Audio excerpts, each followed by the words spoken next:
आप देख रहे हैं SY लाइव न्यूज। ठाणे में उत्पादन शुल्क विभाग की बड़ी कार्रवाई।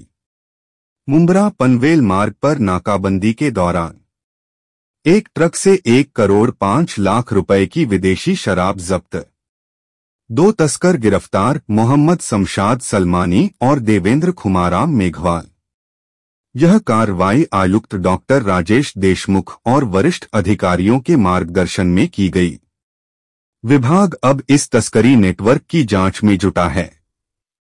ठाणे से युसुफपुरी की रिपोर्ट।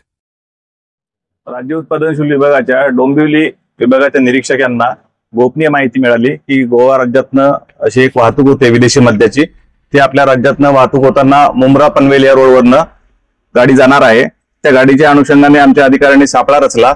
दिलीप काळे निरीक्षक त्या विभागाच्या डोंबिवली, त्यांनी या गाडीवरती पाळत ठेवली आणि या गाडीमध्ये जर थांबून चौकशी केली आणि पाहणी केली गाडी, तर गाडीमध्ये जवळपास 1001 बॉक्स मिळून आले त्यांना विदेशी मद्याचे बॉक्स मिळून आल्यामुळे त्यांनी ड्रायव्हर आधी क्लीनर या दोघांना आरोपींना अटक केलेली आहे आणि 1 कोटी 3 लाखाचा मुद्देमाल हा जप्त केलेला आहे।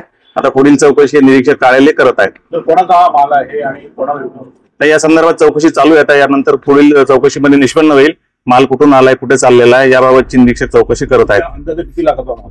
1 कोटी 3 लाखाचा मुद्देमाल आहे आणि 1 कोटी 31 लाखाचा मुद्देमाल आहे। त्यापैकी गाडीची किंमत आहे 25-30 लाख आणि बाकीचे 1 कोटी 3 लाख हा मुद्देमाल आहे। नाही, आरोपींनी अद्यापर्यंत काही तसं बोलणी केलेली नाहीये। आरोपीकडनं माहिती घेण्याचं काम आमचे निरीक्षक करत आहेत।